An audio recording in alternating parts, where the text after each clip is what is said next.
دن کا سورج طلوع ہوا تو حضرت علی رضی اللہ عنہ اور حضرت زبیر رضی اللہ عنہ کے گھوڑے مدینہ میں داخل ہوئے۔ ان کے درمیان ایک اونٹنی تھی جس پر ایک عورت سوار تھی۔ مدینہ کے کئی لوگوں نے اس عورت کو پہچان لیا، اسے رسول کریم صلی اللہ علیہ وآلہ وسلم کے پاس لے گئے۔ اس کے بالوں سے جو پیغام نکلا تھا وہ حضور صلی اللہ علیہ وسلم کے حوالے کیا گیا۔ آپ صلی اللہ علیہ وسلم نے پیغام پڑھا تو چہرہ لال ہو گیا۔ یہ بڑا ہی خطرناک پیغام تھا۔ اس عورت نے اقبال جرم کر لیا اور پیغام دینے والے یہودی کا نام بھی بتا دیا۔ رسول اکرم صلی اللہ علیہ وآلہ وسلم نے اس عورت کو سزائے موت دے دی، لیکن یہودی اس کے گھر سے غائب ہو گیا تھا۔ اگر یہ پیغام مکہ پہنچ جاتا تو مسلمانوں کا انجام شاید بہت برا ہوتا۔ مکہ پر فوج کشی کی قیادت رسول اللہ صلی اللہ علیہ وآلہ وسلم فرما رہے تھے۔ رسول اللہ نے تیاریوں کا جائزہ لیا اور کوچ کا حکم دے دیا۔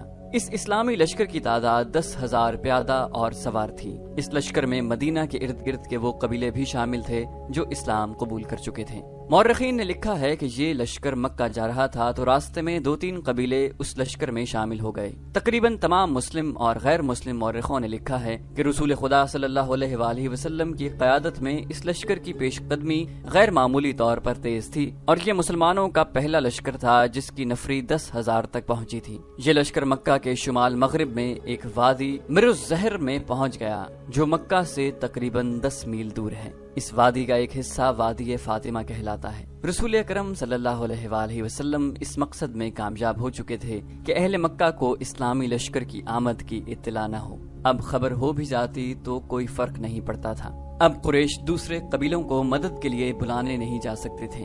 رسول اکرم صلی اللہ علیہ وآلہ وسلم نے کسی نہ کسی بحروب میں اپنے آدمی مکہ کے قریب گرت و نواح میں بھیج دیے تھے۔ تھوڑی دیر آرام کر کے اسلامی لشکر مکہ کی طرف چل پڑا۔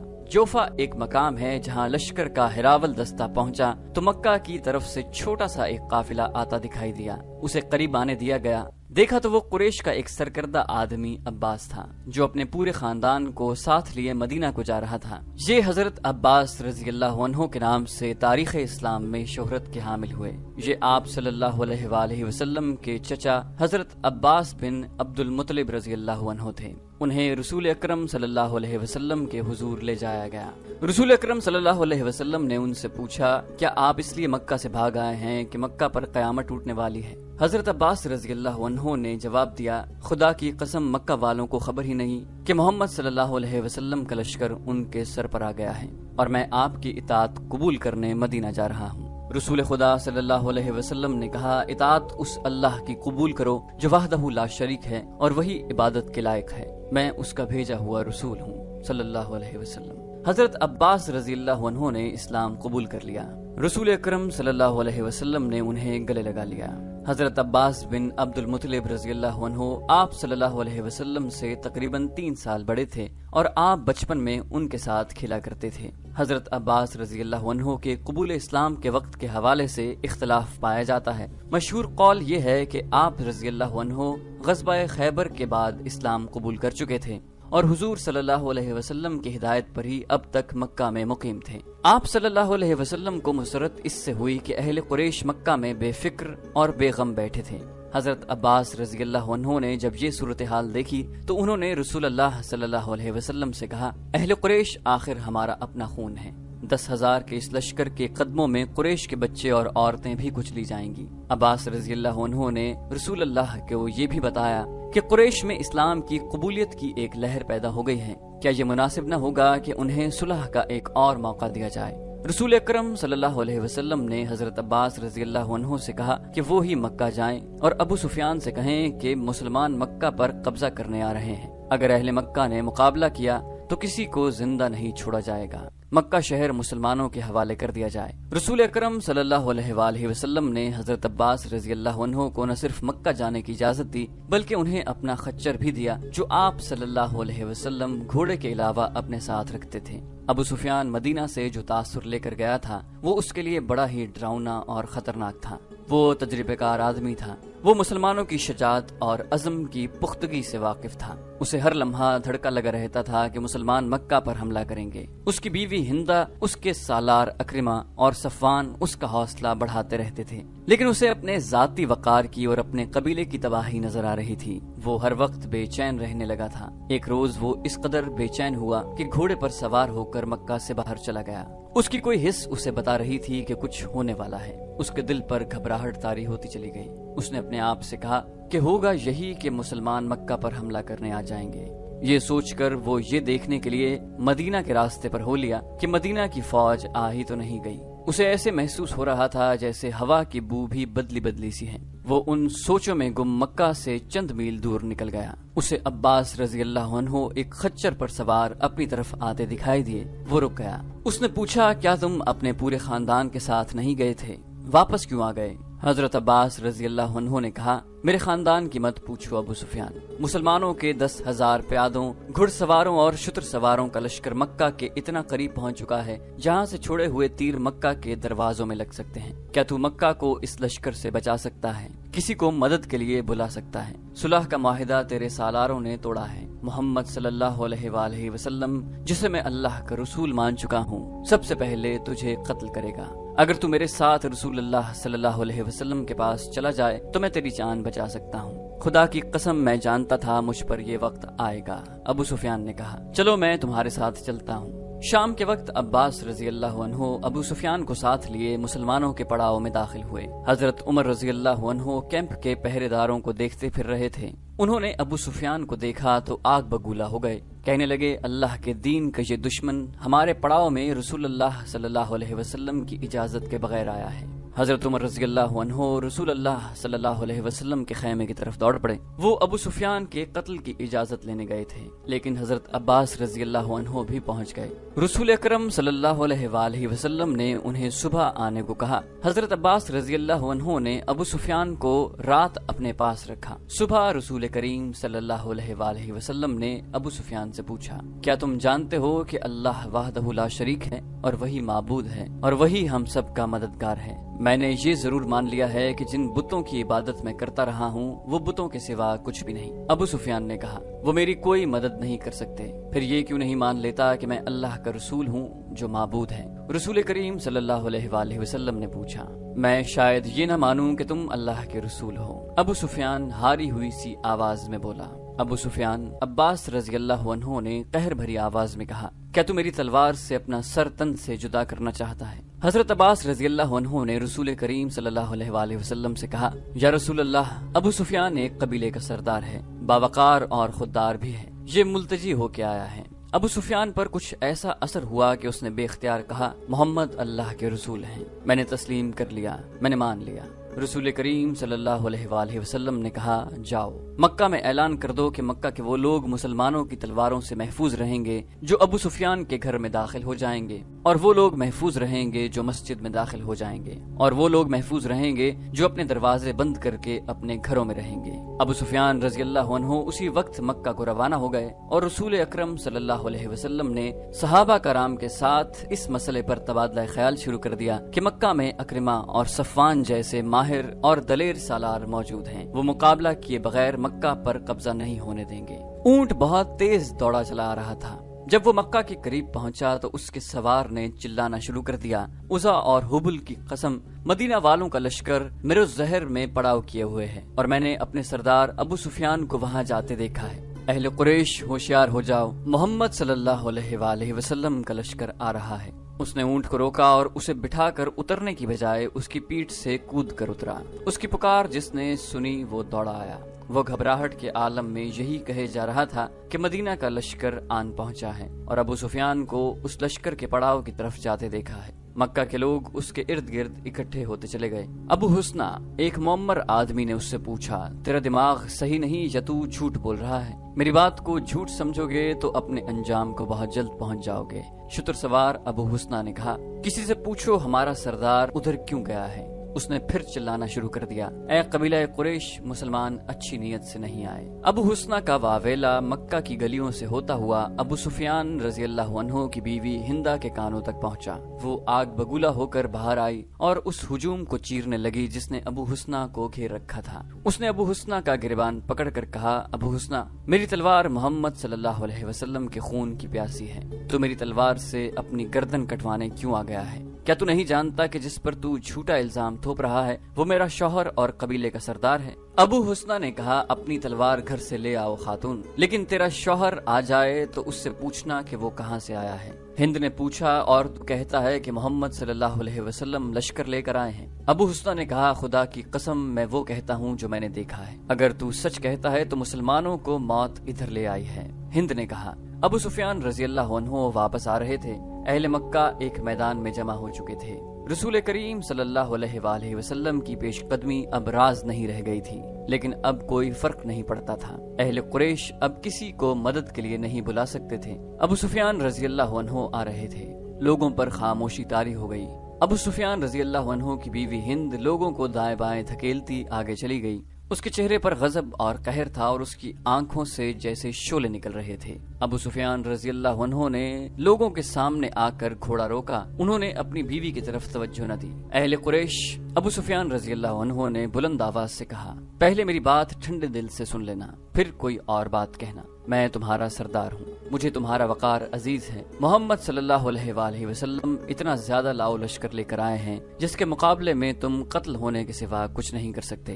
اپنی عورتوں کو بچاؤ، اپنے بچوں کو بچاؤ، قبول کر لو اس حقیقت کو جو تمہارے سر پر آ گئی ہے، تمہارے لیے بھاگ جانے کا بھی کوئی راستہ نہیں رہا۔ ہمیں یہ بتا ہمارے سردار ہم کیا کریں؟ لوگوں میں سے کسی کی آواز آئی۔ ابو سفیان رضی اللہ عنہ نے کہا محمد صلی اللہ علیہ وآلہ وسلم کی اطاعت قبول کرنے کے سوا اور کوئی راستہ نہیں، خدا کی قسم مسلمان ہمیں پھر بھی نہیں بخشیں گے۔ ایک اور آواز اٹھی، وہ اپنے مقتولوں کا بدلہ لیں گے، وہ سب سے پہلے تمہیں قتل کریں گے۔ احد میں تمہاری بیوی نے ان کی لاشوں کو چیر پھاڑا تھا۔ ہند الگ کھڑی پھنکار رہی تھی، میں تم سب کی سلامتی کی ضمانت لے آیا ہوں۔ ابو سفیان رضی اللہ عنہ نے کہا میں محمد صلی اللہ علیہ وآلہ وسلم سے مل کر آیا ہوں، انہوں نے کہا ہے کہ تم میں سے جو میرے گھر آ جائیں گے وہ مسلمانوں کے جبر و تشدد سے محفوظ رہیں گے۔ کیا مکہ کے سب لوگ تمہارے گھر میں سما سکتے ہیں؟ کسی نے پوچھا نہیں۔ ابو سفیان رضی اللہ عنہ نے کہا محمد صلی اللہ علیہ وآلہ وسلم نے کہا ہے کہ جو لوگ اپنے گھروں سے باہر نہیں نکلیں گے اور ان کے دروازے بند رہیں گے ان پر بھی مسلمان ہاتھ نہیں اٹھائیں گے، اور جو لوگ خانہ خدا کے اندر چلے جائیں گے ان کو بھی مسلمان اپنا دوست سمجھیں گے، وہ دشمن صرف اسے جانیں گے جو ہتھیار لے کر باہر آئے گا۔ ابو سفیان رضی اللہ عنہ گھوڑے سے اتر آئے اور بولے تمہاری سلامتی اسی میں ہے، تمہاری عزت اسی میں ہے کہ تم دوستوں اور بھائیوں کی طرح ان کا استقبال کرو۔ قریش کے مشہور سالار اکرمہ نے للکار کر کہا ابو سفیان ہم اپنے قبیلے کے قاتلوں کا استقبال تلواروں اور برچھیوں سے کریں گے، ہمارے تیر ان کا استقبال مکہ سے دور کریں گے۔ قریش کے دوسرے دلیر اور تجربہ کار سالار صفوان نے کہا ہمیں اپنے دیوتاؤں کی قسم ہم دروازے بند کر کے اپنے گھروں میں بند نہیں رہیں گے۔ ابو سفیان رضی اللہ عنہ نے کہا حالات کو دیکھو اکرمہ، ہوش کی بات کرو صفوان، وہ ہم میں سے ہیں۔ آج خالد رضی اللہ عنہ محمد صلی اللہ علیہ وسلم کے ساتھ جا ملے ہیں، تو مت بھولو کہ اس کی بہن تمہاری بیوی ہے۔ کیا تو اپنی بیوی کے بھائی کو قتل کرے گا؟ کیا تجھے یاد نہیں رہا کہ میری بیٹی ام حبیبہ رضی اللہ عنہا محمد صلی اللہ علیہ وآلہ وسلم کی بیوی ہے؟ کیا تو یقین نہیں کرے گا کہ میں اپنے قبیلے کی عزت اور ناموس کی خاطر مدینہ گیا تو میری اپنی بیٹی نے میری بات سننے سے انکار کر دیا تھا؟ میں محمد صلی اللہ علیہ وآلہ وسلم کے گھر میں چارپائی پر بیٹھنے لگا تو ام حبیبہ نے میرے نیچے سے چارپائی پر بچھی ہوئی چادر کھینچ لی تھی کہ اس مقدس چادر پر رسول اللہ صلی اللہ علیہ وسلم کا دشمن نہیں بیٹھ سکتا، باپ اپنی بیٹی کا دشمن نہیں ہو سکتا۔ صفوان مکہ کے لوگوں میں اکرمہ اور صفوان اور دو تین اور آدمیوں کے سوا اور کسی کی آواز نہ سنائی دی۔ مورخوں نے لکھا ہے کہ قبیلہ قریش کی خاموشی ظاہر کرتی تھی کہ ان لوگوں نے ابو سفیان رضی اللہ عنہ کا مشورہ قبول کر لیا ہے۔ ابو سفیان رضی اللہ عنہ کے چہرے پر اطمینان کا تاثر آ گیا، مگر ان کی بیوی ہند جو الگ کھڑی پھنکار رہی تھی تیزی سے ابو سفیان کی طرف بڑھی اور ان کی مونچھیں جو خاصی بڑی تھیں اپنے دونوں ہاتھوں میں پکڑ لیں۔ میں سب سے پہلے تجھے قتل کروں گی، ہند نے ابو سفیان کی مونچھیں زور سے کھینچتے ہوئے کہا۔ بزدل بوڑھے، تو نے قبیلے کی عزت خاک میں ملا دی ہے۔ اس نے ابو سفیان رضی اللہ عنہ کی مونچھیں چھوڑ کر اس کے منہ پر بڑی زور سے تھپڑ مارا اور لوگوں سے مخاطب ہو کر بولی تم لوگ اس بوڑھے کو قتل کیوں نہیں کر دیتے جو تمہیں مسلمانوں کے ہاتھوں ذلیل و خوار کرانے کی باتیں کر رہا ہے؟ مورخ مغازی اور ابن سعد لکھتے ہیں کہ ہند نے اپنے خامد کے ساتھ اتنا توہین آمیز سلوک کیا تو لوگوں پر سناٹا طاری ہو گیا، ابو سفیان رضی اللہ عنہ جیسے بت بن گئے ہوں۔ اکرمہ اور صفوان ان کے درمیان آ گئے۔ صفوان نے کہا ہم لڑیں گے ہند، اسے جانے دے، اس پر محمد صلی اللہ علیہ وسلم کا جادو چل گیا ہے۔ ابو سفیان رضی اللہ عنہ خاموش رہے۔ شام تک اہل قریش دو حصوں میں بٹ چکے تھے۔ زیادہ تر لوگ لڑنے کے حق میں نہیں تھے، باقی سب اکرمہ اور صفوان اور ہند کا ساتھ دے رہے تھے۔ شام کے بعد صفوان اپنے گھر گیا۔ اس کی بیوی جس کا نام فاطمہ تھا، خالد رضی اللہ عنہ بن ولید کی بہن تھی۔ وہ بھی ابو سفیان رضی اللہ عنہ کی باتیں سن چکی تھی۔ کیا میں نے ٹھیک سنا ہے کہ تم اپنے قبیلے کے سردار کی نافرمانی کر رہے ہو؟ فاطمہ نے صفوان سے پوچھا۔ اگر فرما برداری کرتا تو پورے قبیلے کا وقار تباہ ہو جاتا۔ قبیلے کا سردار بزدل ہو جائے تو قبیلے والوں کو بزدل نہیں ہونا چاہیے۔ سردار اپنے قبیلے کے دشمن کو دوست بنا لے تو وہ قبیلے کا دوست نہیں ہو سکتا۔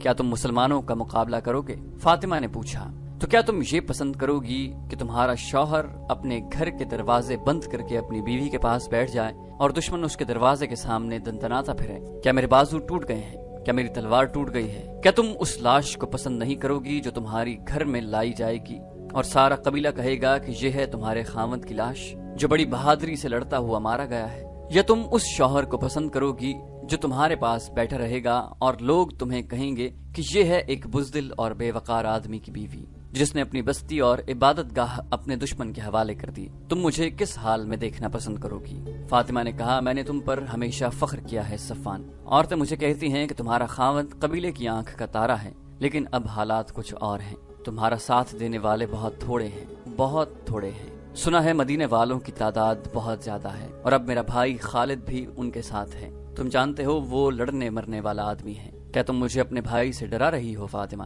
نہیں، فاطمہ نے کہا، مجھے خالد مل جاتا تو میں اسے بھی یہی کہتی جو میں تمہیں کہہ رہی ہوں۔ وہ میرا بھائی ہے، وہ تمہارے ہاتھ سے مارا جا سکتا ہے، تم اس کے ہاتھ سے مارے جا سکتے ہو۔ تم ایک دوسرے کے مقابلے میں نہ آؤ۔ میں اس کی بہن اور تمہاری بیوی ہوں۔ لاش تمہاری ہو یا خالد کی، میرا غم ایک جیسا ہوگا۔ یہ کوئی عجیب بات نہیں فاطمہ، صفوان نے کہا۔ دشمنی ایسی پیدا ہو گئی ہے کہ باپ بیٹے کا اور بھائی بھائی کا دشمن ہو گیا ہے۔ اگر میں تمہارے رشتے کا خیال رکھوں تو تم میرے رشتے کا خیال نہ رکھو، فاطمہ نے اس کی بات کاٹتے ہوئے کہا۔ قبیلے کا سردار تمہیں کہہ رہا ہے کہ لڑائی نہیں ہوگی، محمد صلی اللہ علیہ وآلہ وسلم کی اطاعت قبول کر لیں، پھر تم لڑائی کا ارادہ ترک کیوں نہیں کر دیتے؟ تمہارے ساتھ بہت تھوڑے آدمی ہیں۔ میں اطاعت قبول کرنے والوں میں سے نہیں ہوں، صفوان نے کہا۔ پھر میری ایک بات مان لو، فاطمہ نے کہا۔ خالد کے آمنے سامنے نہ آنا، اسے میری ماں نے جنم دیا ہے، ہم دونوں نے ایک ماں کا دودھ پیا ہے۔ وہ جہاں کہیں بھی ہے، بہن یہی سننا چاہتی ہے کہ اس کا بھائی زندہ ہے۔ میں بیوہ بھی نہیں ہونا چاہتی صفوان۔ پھر اپنے بھائی سے جا کے کہو کہ مکہ کے قریب نہ آئے، صفوان نے کہا۔ وہ میرے سامنے آئے گا تو ہمارے رشتے ختم ہو جائیں گے۔ فاطمہ کے آنسو صفوان کے ارادوں کو ذرا بھی متزلزل نہ کر سکے۔ رسول کریم صلی اللہ علیہ وآلہ وسلم نے ایک اور انتظام کیا۔ انہوں نے چند ایک آدمی مختلف بحروپوں میں مکہ کے ارد گرد چھوڑ رکھے تھے۔ ان کا کام یہ تھا کہ مکہ سے کوئی آدمی باہر نکل کر کہیں جاتا نظر آئے تو اسے پکڑ لیں۔ جاسوسی کا یہ اہتمام اس لیے کیا گیا تھا کہ قریش اپنے دوست قبائل کو مدد کے لیے نہ بلا سکیں۔ دوسرے ہی دن 2 شتر سواروں کو پکڑا گیا جو عام سے مسافر معلوم ہوتے تھے۔ انہیں مسلمانوں کے پڑاؤ میں لے جایا گیا۔ 1-2 دھمکیوں سے ڈر کر انہوں نے اپنی اصلیت ظاہر کر دی۔ ان میں سے ایک یہودی تھا اور دوسرا قبیلہ قریش کا۔ وہ مکہ سے چند میل دور رہنے والے قبیلے بنو بکر کے ہاں یہ اطلاع لے کر جا رہے تھے کہ مسلمان میرالظہر میں پڑاؤ کیے ہوئے ہیں۔ بنو بکر کو یہ بھی پیغام بھیجا جا رہا تھا کہ وہ مسلمانوں پر شبخون ماریں اور 2 اور قبیلوں کو بھی اپنے ساتھ ملا لیں۔ پیغام میں یہ بھی تھا کہ مسلمان مکہ کو محاصرے میں لیں تو بنو بکر اور دوسرے قبیلے عقب سے ان پر حملہ کر دیں۔ ان سے پوچھا گیا کہ مکہ میں لڑائی کی تیاریاں کس پیمانے پر ہو رہی ہیں۔ انہوں نے بتایا کہ ابو سفیان لڑائی نہیں چاہتا اور مکہ والوں کی اکثریت اس کے ساتھ ہے۔ صرف اکرمہ اور صفوان لڑیں گے، لیکن ان کے ساتھ بہت تھوڑے آدمی ہیں۔ ان دونوں آدمیوں کو ابو سفیان نے نہیں، اکرمہ اور صفوان نے بھیجا تھا۔ رسول کریم صلی اللہ علیہ وآلہ وسلم نے اپنے سالاروں وغیرہ سے کہا کہ مکہ میں یہ فرض کر کے داخل ہوا جائے کہ قریش شہر کے دفاع میں لڑیں گے۔ آپ صلی اللہ علیہ وآلہ وسلم نے اپنی فوج کو 4 حصوں میں تقسیم کر دیا۔ اس زمانے میں مکہ کی طرف 4 راستے جاتے تھے جو مکہ کے ارد گرد کھڑی پہاڑیوں میں سے گزرتے تھے۔ فوج کے ہر حصے کو ایک ایک راستہ دے دیا گیا۔ انہیں اپنے اپنے راستے سے مکہ شہر کی طرف پیش قدمی کرنی تھی۔ فوج کے ان حصوں میں ایک کی نفری سب سے زیادہ رکھی گئی، اس کی کمان ابو عبیدہ کو دی گئی۔ حضور صلی اللہ علیہ وآلہ وسلم کو اس دستے کے ساتھ رہنا تھا۔ ایک حصے کی کمان حضرت علی رضی اللہ عنہ کے پاس تھی، ایک کے کمانڈر زبیر رضی اللہ عنہ تھے اور چوتھے حصے کی کمان خالد بن ولید رضی اللہ عنہ کے پاس تھی۔ مورخوں نے لکھا ہے کہ اس اسکیم میں غیر معمولی دانش کار فرما تھی۔ 4 سمتوں سے پیش قدمی کا مقصد یہ تھا کہ مکہ کے دفاعی دستوں کو 4 حصوں میں بکھیر دیا جائے۔ اگر وہ مسلمانوں کی پیش قدمی کو کسی 1 یا 2 راستوں پر روک بھی لیں تو دوسرے دستے آگے بڑھ کر شہر میں داخل ہو سکیں۔ اس کے علاوہ فوج کی اس تقسیم کا مقصد یہ بھی تھا کہ قریش اگر دفاع میں نہ لڑیں تو وہ کسی راستے سے بھاگ بھی نہ سکیں۔ رسول اکرم صلی اللہ علیہ وسلم نے اس اسکیم کے علاوہ جو احکام دیے وہ یہ تھے: قریش دفاع میں نہ لڑیں تو ان پر ہاتھ نہ اٹھایا جائے، امن کا جواب پرامن طریقے سے دیا جائے، اگر کہیں جھڑپ ہو جائے تو زخمیوں کو قتل نہ کیا جائے بلکہ ان کی مرہم پٹی اور دیکھ بھال کی جائے، لڑنے والوں میں جو پکڑا جائے اس پر تشدد نہ کیا جائے، نہ اسے قتل کیا جائے اور اسے جنگی قیدی بھی نہ سمجھا جائے، اور ان میں سے کوئی بھاگ نکلے تو اسے بھاگ جانے دیا جائے۔ اسلامی لشکر کے 4 حصوں کو پیش قدمی کا حکم دے دیا گیا۔ تو دوستو، یہ تھی ہماری آج کی ایپیسوڈ۔ امید کرتے ہیں آپ کو ہماری ایپیسوڈ پسند آئی ہوگی۔ جانے سے پہلے اس ویڈیو کو لائک، شیئر اور کامنٹ کرنا مت بھولیے، اور اگر آپ ہمارے چینل پر نئے ہیں تو اسے سبسکرائب کیجیے اور بیل آئیکن پر کلک کیجیے تاکہ آپ کو تمام ویڈیوز فوراً ملتی رہیں۔